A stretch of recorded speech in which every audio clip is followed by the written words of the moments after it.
go. Thank you. Well, if I knew more about technology, I'd have a nice PowerPoint for you. Wouldn't have to pass things around. But I don't know more about technology, so I'm going to go ahead and start by just passing a few things around that you can have a look at. And I'll be sending some other things around as I get more into the presentation. As most of you probably know, Senator Jenner spent most of his life in Bedford. So Valerie and I were at the Lawrence County Museum the other day and looking at the display they had there, and she just took some images of some of the things that she saw in that display in Lawrence County. So I'll pass those around and you have a look at it. There is in there a photograph of the invitation, make sure I get this right, the invitation that the Jenners had received to the reception for the coronation of Queen Elizabeth. We didn't all get one of those, by the way. And then there's also a copy of their response to that. They weren't able to make it, but there's a copy of that in there as well. And here's just a picture of Senator Jenner. He's speaking at the flour mill in Milltown. I don't know where that was, but there's that picture. So he's kind of had a look at that and send it around. And this one's particularly speaks to me. It's a picture of Senator Jenner and some of his friends on a Canadian fishing trip, and one of those in the picture is my great uncle Lloyd Stroud. So that spoke to me. So I'm just sending that around as well. Lloyd Stroud had a Ford dealership, I think it was, in Paley for a number of years. So we'll send those around. I am honored. Well, first of all, let me back up.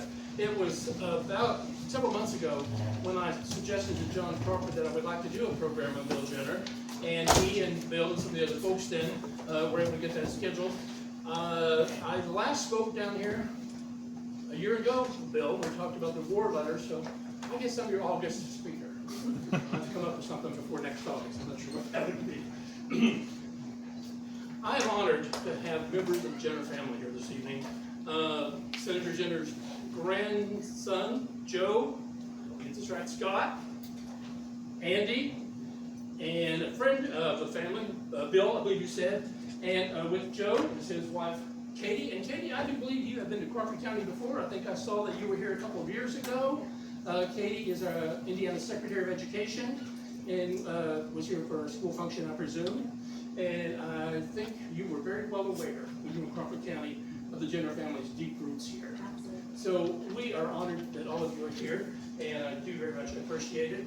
I invited somebody else this evening, it's my brother Denny, because he worked for Bill Jenner on his farm in north of Valene for a couple of years. That was back in 1970, 76, 77, before 78. Okay. So it's, well, yeah, and I was a young man. That's okay. we were kids in those days. We were kids in those days. I'll talk a little bit later about how people characterized Bill Jenner, and one of the ways that somebody characterized him was just as being a great storyteller. So I'm sure that as Denny would come home from work in the evening, he was able to share some of those stories that Bill had shared during his day of work there. I'm probably not the most likely person to be doing this presentation. I never spoke to Bill Jenner in my life. As I said, Denny did every day for a couple of years there, it sounds like. But I've just had this kind of fascination with him. It's interesting to me that he is one of Marengo's native sons. And I don't feel like over the last, and correct me if I'm wrong, those of you from Crawford County, but I don't feel like over the last few decades, it's the name you hear. So I don't really want him to be forgotten here. I kind of want to bring back some of that family's history here, not just Senator Jenner, but his parents, his brother Donald, such a rich part of the Marengo area's history. So we're going to just talk about a little bit about that tonight. I'm going to say I've struggled with this presentation because I told somebody the other day, I think Senator Jenner is larger than life. So I was trying to narrow it down and trying to narrow it down. But here's what I've come up with. So I thought, I can't do him justice. And I just accepted that man. I'm not going to do him justice. I'm going to talk to you for a minute about the things that we're not going to talk about. Now, I'm going to need my glasses. You're my reading. Hang on just one second.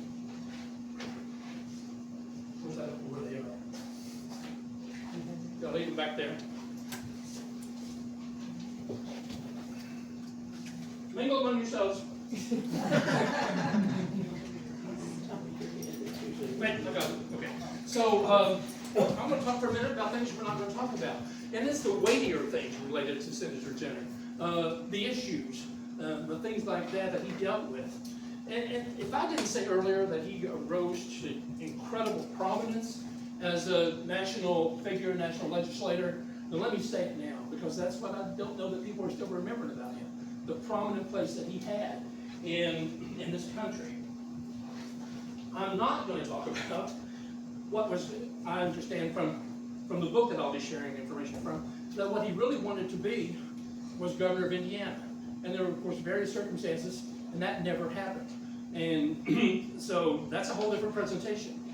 I'm not going to really spend any time talking about his interactions with figures we all know, we all have heard of. Dwight Eisenhower, Richard Nixon.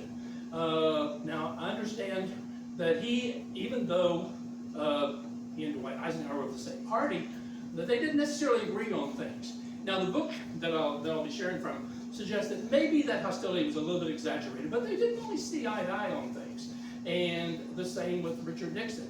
And then John Kennedy comes along. Of course, he's a Democrat, but I do understand that Senator Jenner and John Kennedy were pretty good friends back in those days. I was going to send some more photographs around too. And Jenner family. I took a couple of these from the book and copied them. That's okay. But it shows interaction here with the senator and Richard Nixon, and a couple here with Dwight Eisenhower. And you can see in a couple of them that the senator, he's engaged them. I don't know what they're talking about, but you get a sense of that interaction that he had with them.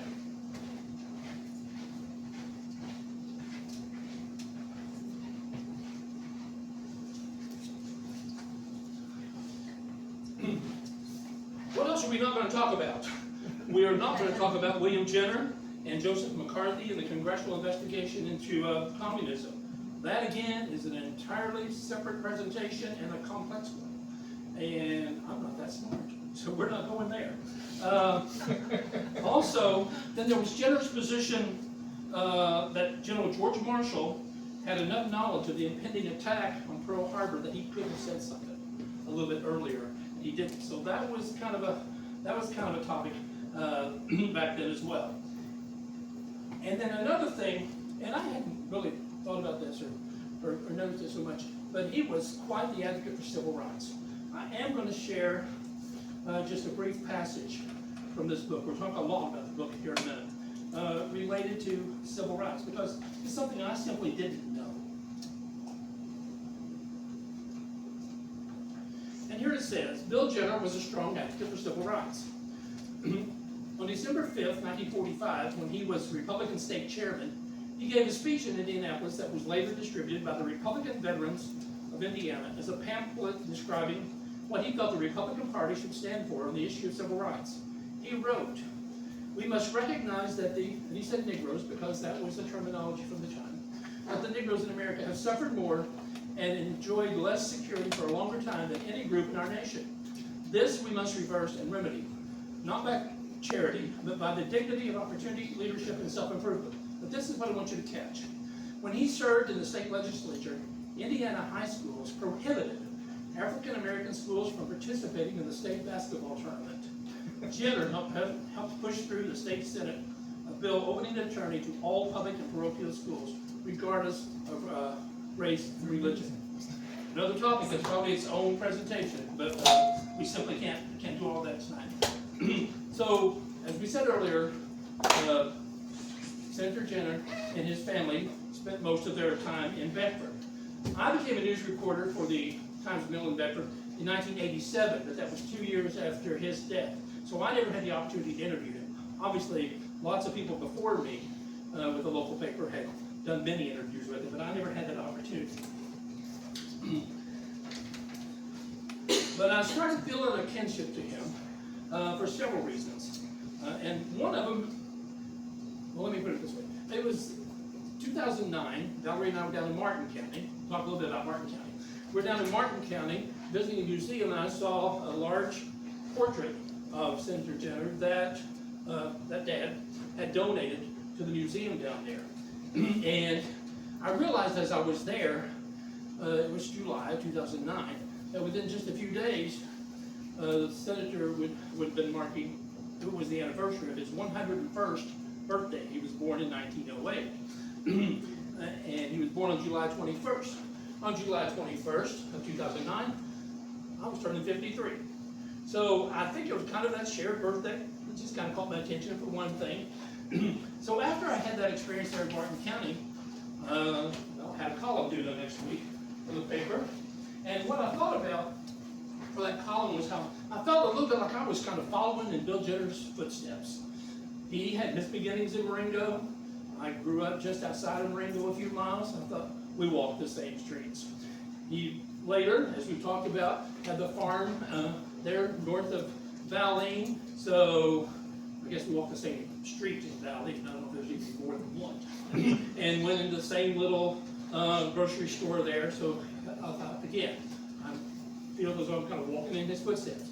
And then I went to work in Bedford, walking the same streets again. So that is kind of what I think was part of my fascination with him. Just those things that those kind of shared experiences. Breathe, Roger, breathe. It's all right. I'm sorry? Take a breath. Take a breath. Take a breath. Take a breath. Well, I don't want to keep you here all night, so I want to try and get through this.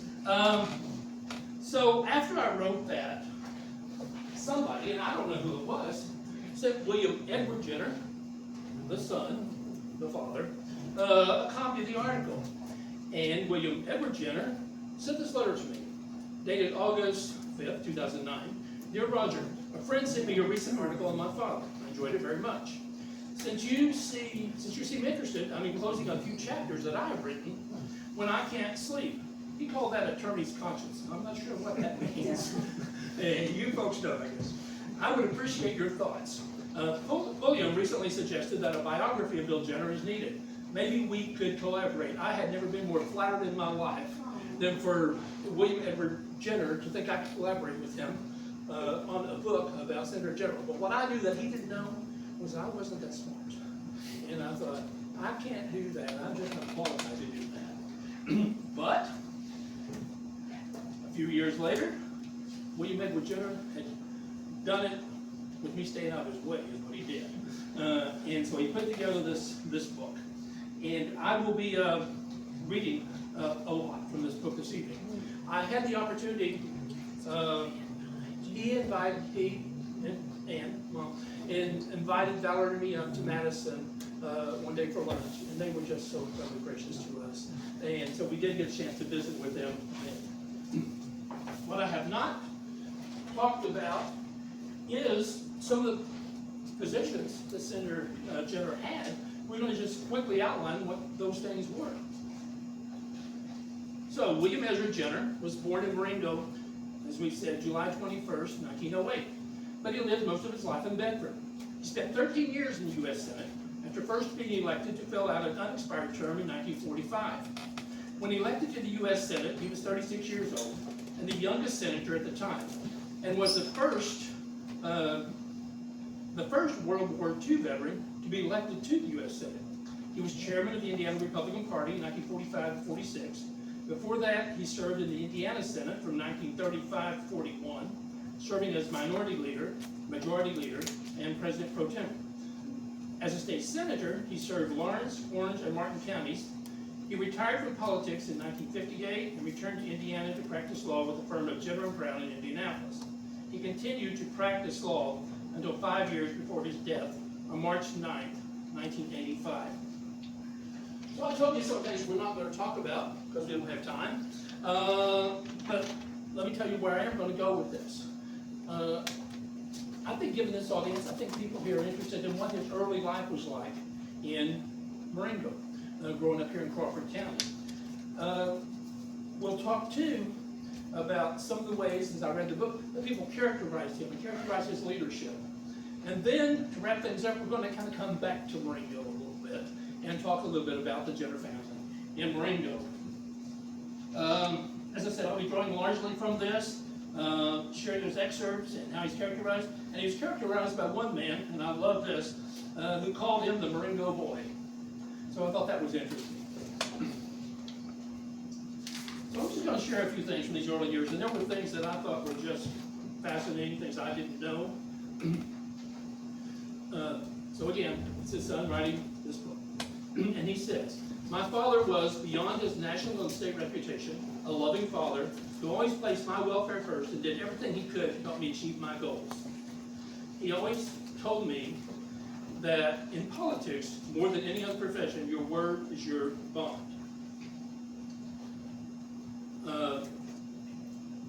William Edward Jenner characterized his father as such. Bill Jenner can be remembered for controversial but principled positions, for fiery rhetoric, for being forthright and courageous in action in his country's legislative and political process in a way few public servants have even attempted.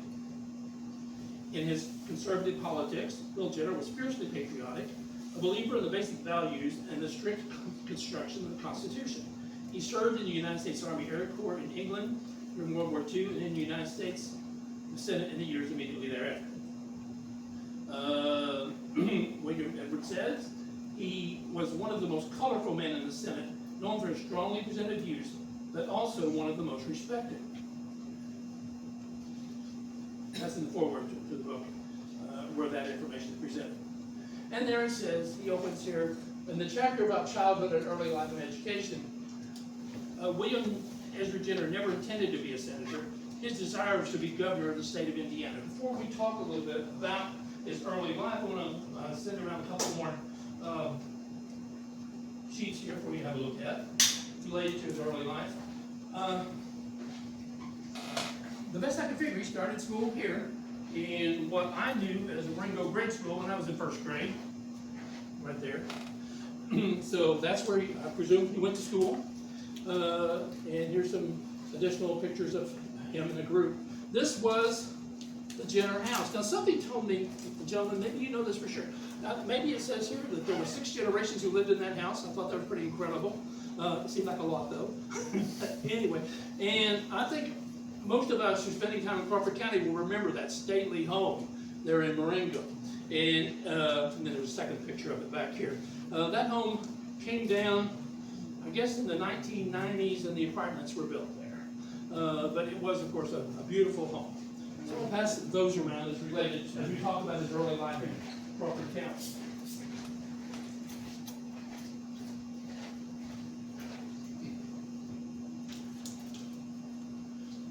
At first glance, Crawford County would seem a poor bet to produce a United States Senator.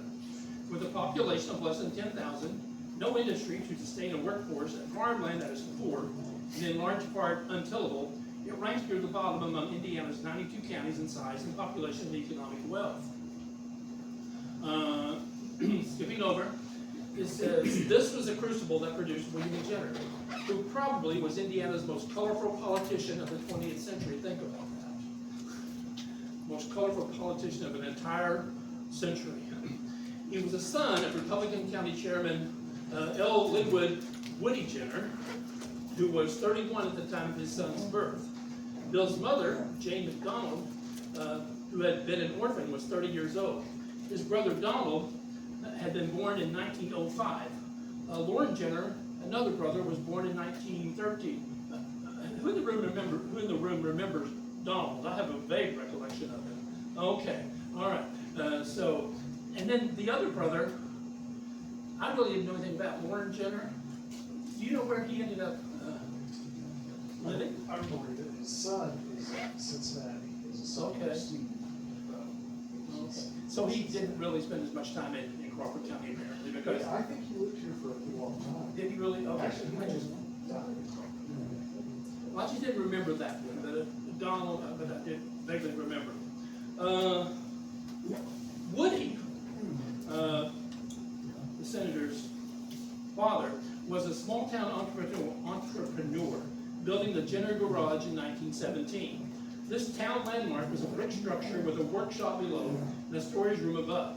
Woody sold the first automobile in the county to Willis Pearson in 1910, and as years passed, had his name on a very active Ford agency. Newspapers at the time show him sponsoring the Old Fiddlers Contest in Marengo in 1926 at the Rialto Theater, which he also owned.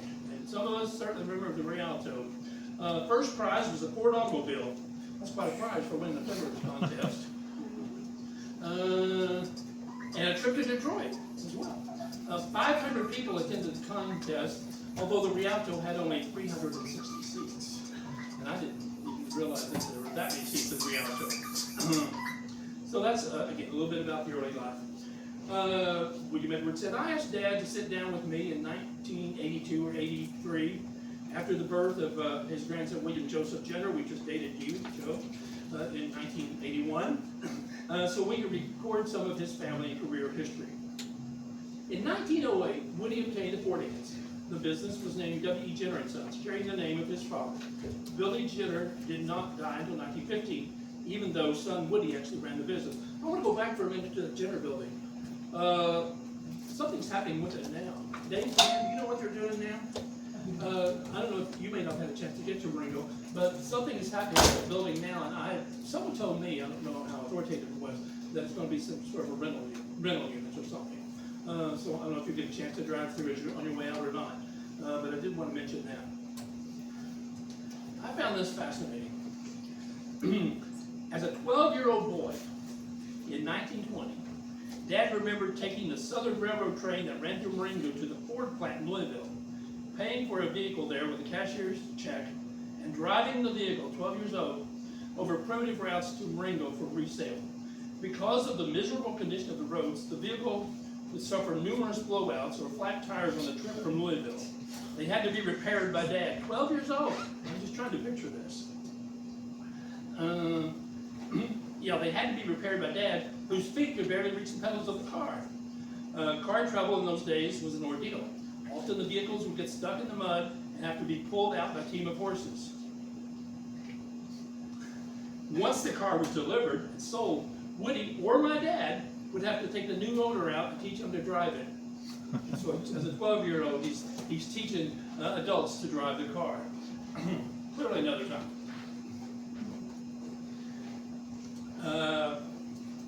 Dad attended an all-grade school in Marengo. One of the teachers, whom they called Aunt Mary, would conduct surprise fire drills on a regular basis. She would stand inside the school until all the children had exited in orderly fashion. Dad wondered what would happen if one day there was a real fire. And to find out, he managed to set off a fire alarm. Aunt Mary panicked, thinking there was a real fire, and she bolted from the school ahead of the children. Dad was found out and received expulsion for several days. During most of Dad's childhood, Marengo had no electricity. He remembered standing and holding his father's hand when the lights were first turned on in town. And this is interesting. Dad's first real taste of politics came in 1925. He would have just been wrapping up his junior year of high school. An article dated April 2nd, 1925 announced that William E. Jenner, a junior at Marengo High School, had been selected to represent Crawford County in the junior legislature of Indiana. The junior assembly was sponsored by the same department, by the State Department of Education, and was made up of representatives from high schools around Indiana. More than 100 boys and girls were seated when the two houses of this junior state legislature convened in Indianapolis. Well, guess who became an immediate leader? Dad was elected president pro tem of the Senate. The most heated debate was over child labor amendment. Dad's speech against the amendment won him distinction at the assembly, and the amendment was defeated in both houses by a narrow margin. He made speeches opening and closing the session. You ever have those things that you think you like to have a time machine, you go back and see it happen or experience it as it's happening? That's what I've got in this next paragraph here, the next couple of paragraphs. On his return to Marengo, he addressed the high school about his experiences and was accorded an ovation.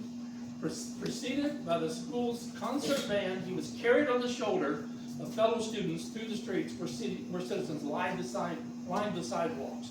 Now, I would just like to see that. This was the 17-year-old's first experience in politics, and he liked it. The success of being elected to the highest position in the junior assembly will certainly be a heady experience for a young boy from the small town of Marengo. I have been under the impression, and I think the Marengo High School Alumni Association claims Bill Jenner as a 1926 graduate of Marengo, but such is not the case. He was invited to an exclusive preparatory school in Lake Placid, New York, and there, I guess he graduated there. In the fall of 1925, Dad's father put him on the train bound for Lake Placid, New York. Dad said he'd never felt homesickness before, and it was awful. He even phoned his father and begged to come home. His father, however, said that if he came home, it would be a sign that he didn't have guts enough. So Woody told him to stay. And stay he did. At the time of his graduation from Lake Placid, Dad was called in to the office of Headmaster Boyden and asked which college he planned to attend. At that time, the principal schools that were recognized as tops by the Eastern Preparatory Schools were Dartmouth, Harvard, and Yale. When asked what school he wished to attend for his college education, he said Indiana University. Professor Boyden said he had never heard of it. He got down the book and exclaimed, "Jenner, they let girls go to school there." Senator Jenner's language was salty, described as such. Mine is not, but I am reading. And Dad said, "Why the hell do you think I want to go there?" It worked out for him. He met Janet Cudgell there his sophomore year, 1927. Moving along, Janet had graduated from IU in 1931 at the height of the Depression. Woody, the dad, the senator's dad, Woody was on the school board and got her job teaching in Marengo for $500 a year. We move along a little bit. William Ezra graduated from the IU Law School in 1932, and then driving a Model A Ford on a job search to Louisville and Indianapolis, he found he could not get an employment offer. He volunteered to work for free, but it was at the height of the Depression, and no law firm would use him, so those were the Depression days. Jim Tucker, who lived in neighboring Orange County, had attended law school with Dad, and later was elected Indiana Secretary of State. He played into Senator Jenner's life and career. He affirmed that Bill Jenner had the same personality and approach to life and politics in his entire life. I found this to be interesting. Dad practiced law in Orange County in 1933 and 1934. He was elected state senator from Orange County in 1934. However, Dad found making a living in Paoli in Orange County was a bit difficult.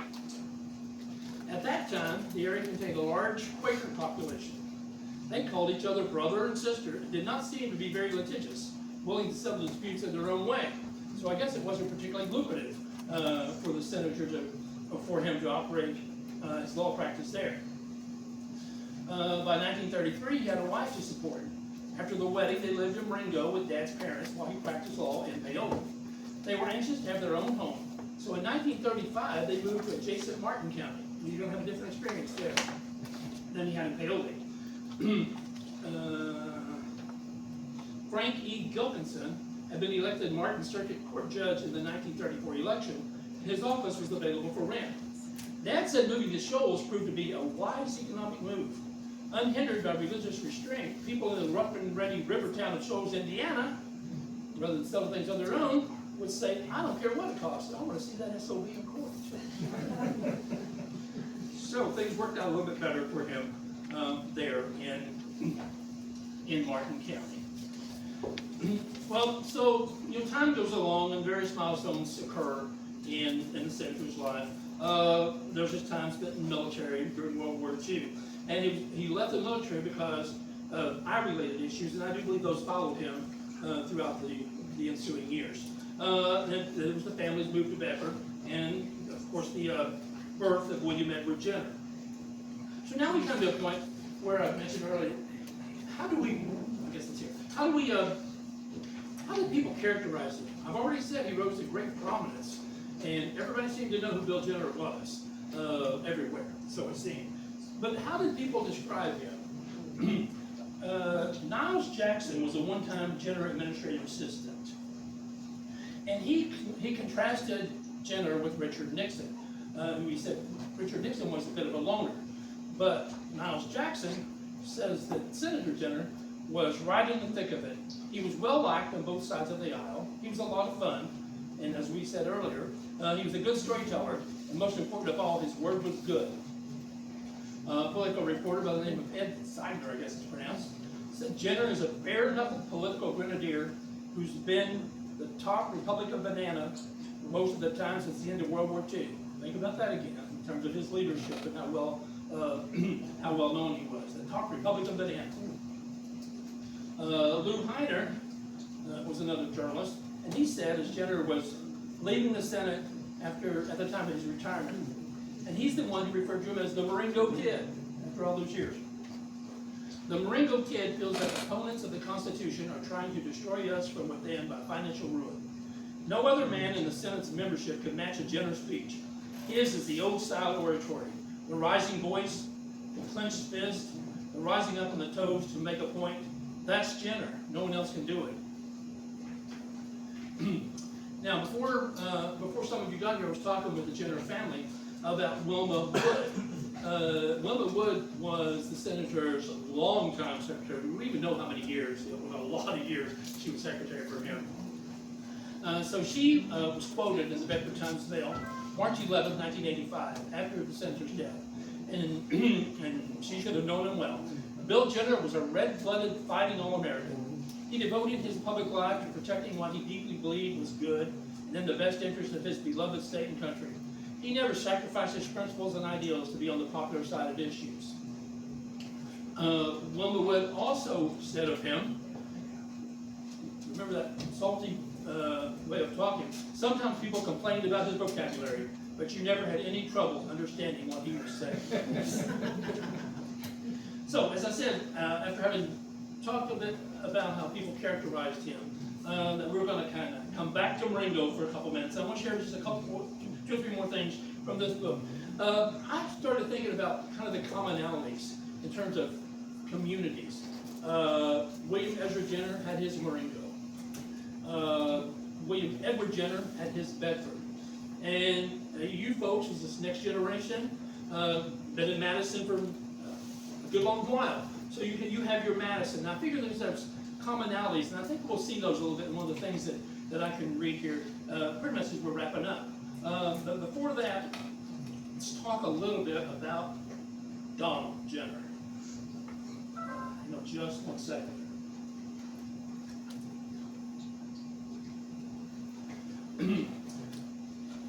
A September 1975 article from the Louisville Courier-Journal focused on the positive small-town relationships among the Jenner clan.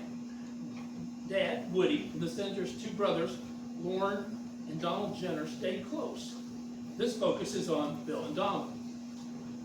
And so it's written here, Crawford County's Woody Jenner was a self-made doer, a man who could have sold sand in the desert and left his buyers smiling. He sold the county's first cream separator, the first washing machine, the first Ford, the first gallon of gasoline. But more important, he sold a way of life to his sons, Donald and Bill. Along with his wife Jane, an orphan, he left his sons a legacy of free enterprise and contrary-minded individualism. They chose different routes through life, Donald deciding to stay at home to cuss the weather and the government, while Bill went off to Washington to cuss the world. Today, from his law office in Indianapolis, Bill Jenner looks back and salutes his parents. A mom who wanted me to go to college, and a dad who didn't have any education but was smart as an outhouse rat. From his garage in Marengo, Donald Jenner bows in the same direction. Donald Jenner said, "Us Jenners give ulcers. We don't get it." Oh, that was fun. Something else about kind of the later years. Find it here. So, okay, Dad was very close to his older brother, Donald Jenner, who stayed in Marengo, ran a general store in the Ford Agency under the name of W.E. Jenner and Sons. The story continued on with the Ford Agency and repair shop in the basement, and in the upstairs, hardware, furniture, linoleum, carpet, appliances, and television sets. Dad would visit Donald often in Marengo when he was home from the Senate. As I previously said, Dad was always home for the 4th of July, as the Senate would recess in the summer and not reconvene until the following January. He spent 6 months at home talking to fellow Hoosiers and visiting his old haunts and relatives, rather than speaking with lobbyists. Dad told me the following story about the Marengo Emporium his family ran. All right, so this is William Ezra telling the story to William Edward. A man accompanied by his wife and family came into the general store while my dad was there. They told Donald that they wanted to buy a TV.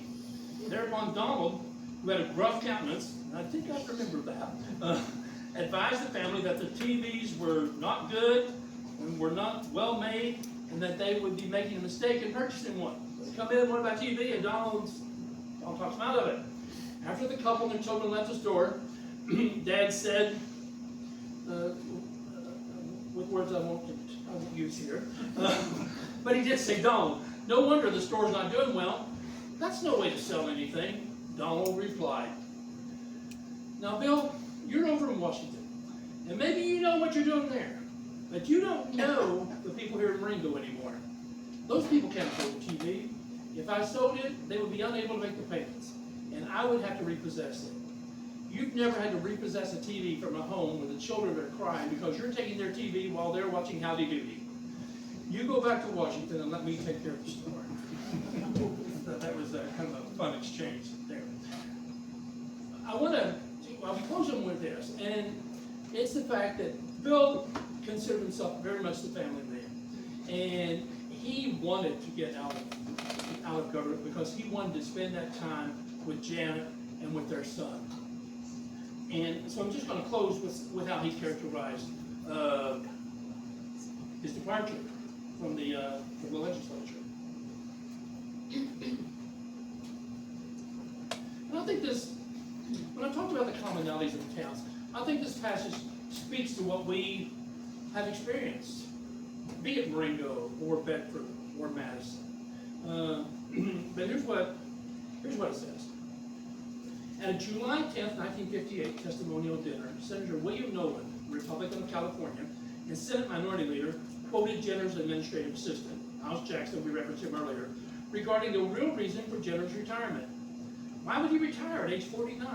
26 in seniority in the Senate, and 11th among Republicans? When Nolan pressed Jackson for an answer, Jackson said, this is what Jenner had told him. The senator said, well, Miles, as you know, I was born in Marengo, Indiana. When I go back there and walk down the street, I know every person I meet. I went to school with most of them. I know their children. They're my friends. I have a sense of belonging to the community. It's my hometown. You know, my boy Billy has never had a hometown. He's never had a chance to settle down in one place, go to school, make his friends, and have a feeling of belonging. We have jerked him back and forth across the country, had him in different schools and lived in different houses, trying to keep up with the changing political scene. He is now 15 and is a freshman in high school. We're only going to have him home with us about 3 more years, and then he will be away at college. If Janet and I are ever going to be able to give him a real home life, like I had, and let him grow up in a community where he can have his friends, where there are people who really care, where there are people who he really cares about, and where the people really care about him, we're going to have to provide it for him in the next few years. He's got a right to those things. And in the business of politics, I haven't had a chance to give them to him. During the next 3 years, his mother and I want him to be able to sink his roots into something that he can call home. I want him to be able to feel safe and secure and cared for in his hometown and community. You cannot develop those things in Washington. At least I cannot do so. Back in Indiana, I can. I guess that's a real reason. I guess that's the best way I can put it. That's what I like to think about. Those are the things I like to think about when I think about Bill Jenner having come from Marengo, a community that many of us grew up or found in Marengo itself here in Crawford County. I have fond memories of the community back in the 60s and 70s. I'm sure my brother does, and other people here, Pam and Dave, growing up there at the same time. So that's what I like to think about when I think about Bill Jenner and his Marengo connections. That's all I have, but Joe Jenner, I think, is going to talk for just a couple of minutes about the family. Are you comfortable, Joe? Yeah, that's fine. I'm happy to. First of all, I just want to say thanks to Roger for giving me a call. And let's give him a round of applause.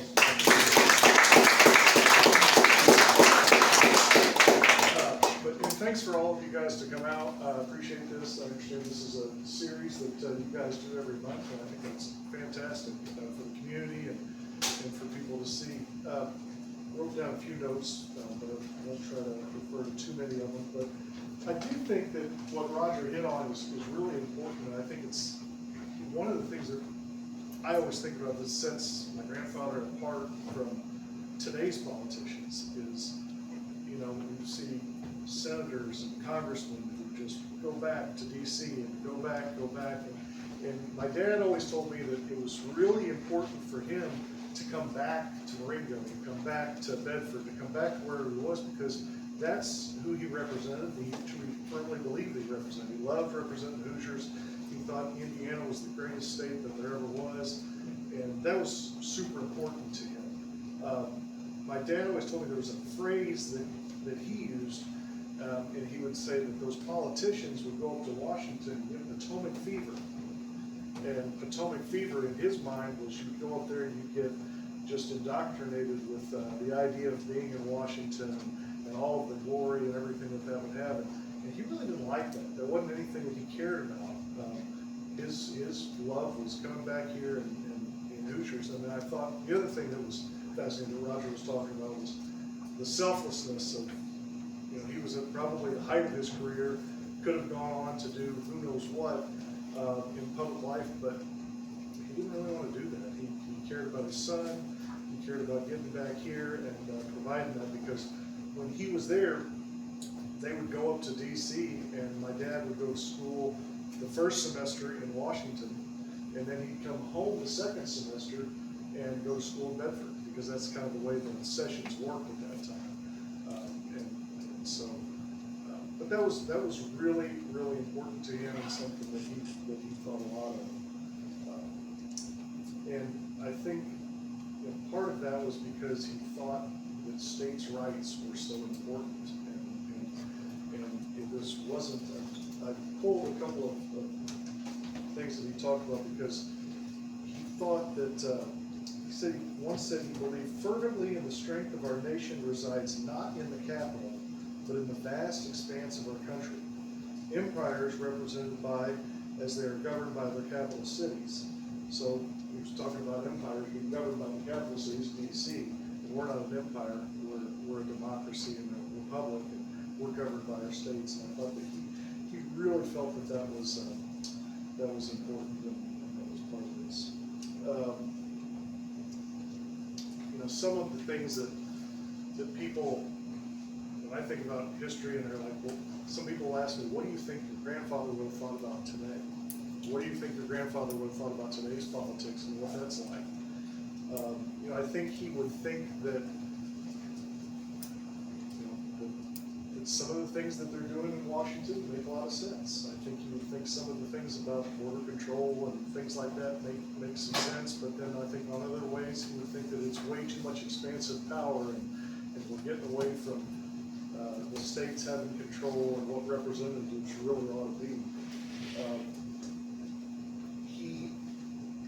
I thought this was really interesting. He gave a speech called "Let's Put America First," and we hear about America First and this whole movement about America First. And I don't know that he would totally agree with what the American First movement is, but he said in that speech, "We must deal first with our own dual government. If we will organize political action to support pro-Americans in our government and in public life, world conflict will soon be over. We can win true peace for all the world if we will rid ourselves and defeat the enemy within." And the enemy within at that time is communism and things like that. And I thought, you know, if we can just promote these ideas of pro-American and what that's all about, then we can do so much good. And I think that probably all goes back to when he got up there and he was doing the things when he was a young kid, and he got brought down the streets here in Marengo and was praised. I think that's where he got the taste of that. Was just being pro-community, pro-American, things like that. We still have a lot of roots here in this area. We still have a cabin over on the White River in Shoals.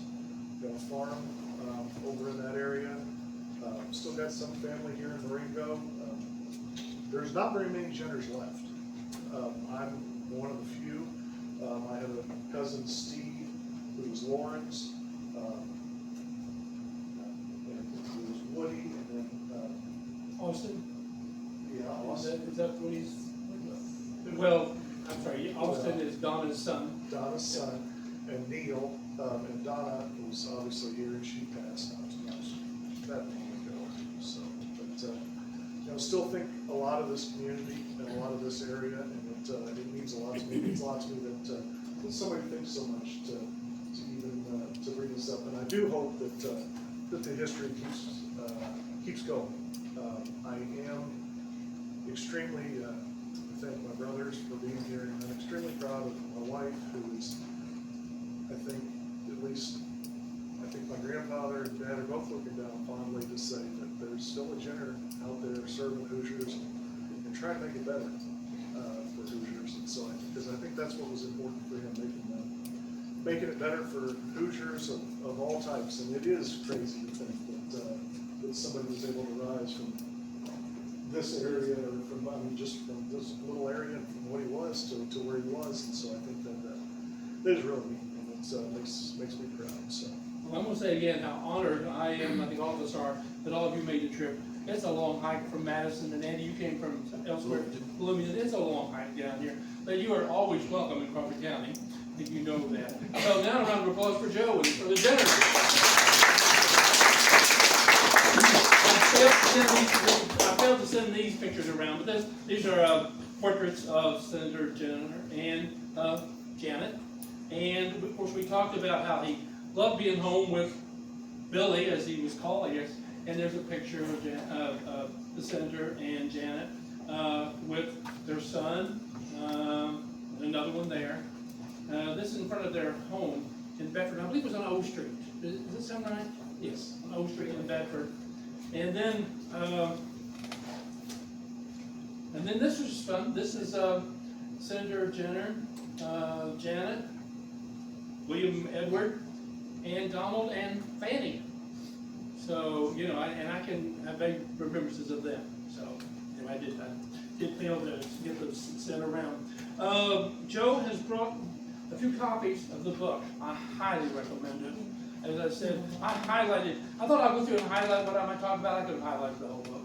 And I had to leave a lot of things out. And so there are a few of those copies back there. $20 is the price for those.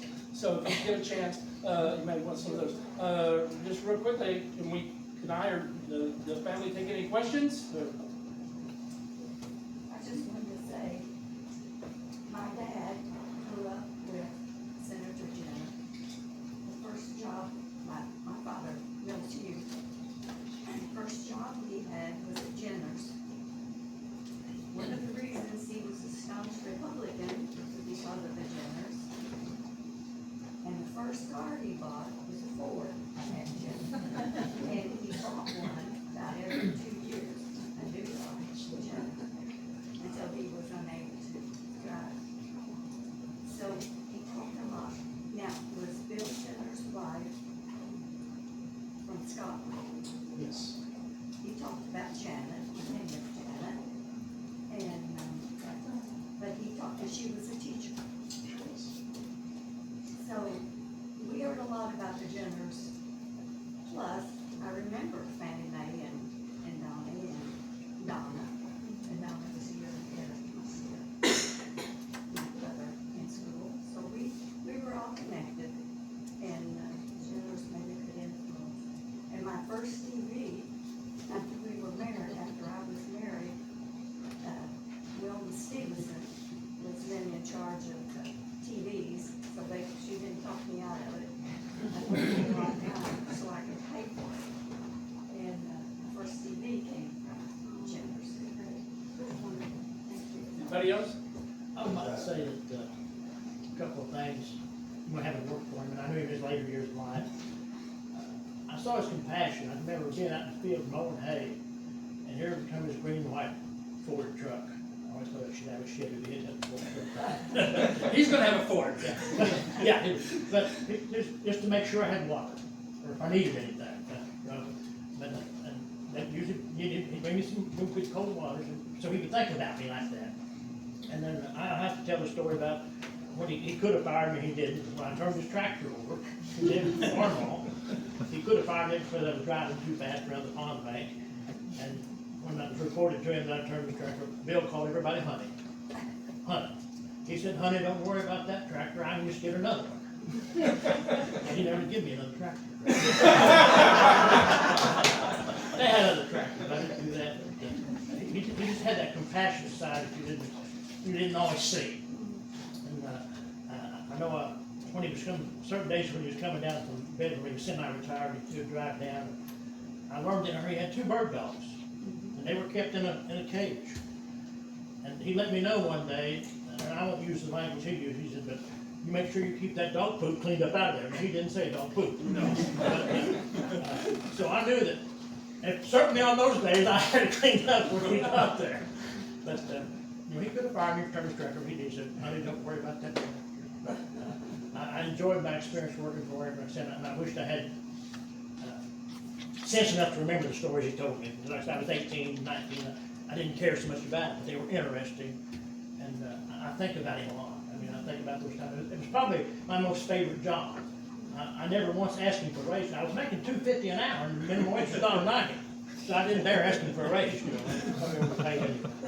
But just to share that with you, I enjoyed my 2-3 years of work. And you had something? Yeah. Well, he was 39 for president when Kennedy came here, wasn't he? Say it again. 39. Oh, President. I don't know. Like I said, the only reference I saw to Kennedy in the book was that they were good friends, but I don't know. Well, I think he was in the Senate with him. He was minority leader or something. Okay, well, as we talked about, he certainly had great prominence throughout the years, whatever period it might have been. Did you have something? Well, I was just gonna say, I remember Donald very well. You know, Donald, evidently my grandfather were great friends, and my grandmother and Fannie Mae used to shop together. I was actually in the house one time with my grandmother when she was there to see Fannie Mae. I remember my grandmother had an old 1947 Ford that they had bought, and when I was, I guess, probably 7 or 8 years old, she decided she was going to buy a new truck, a new car, and of course she went to General, she bought a 1964 Fairlane.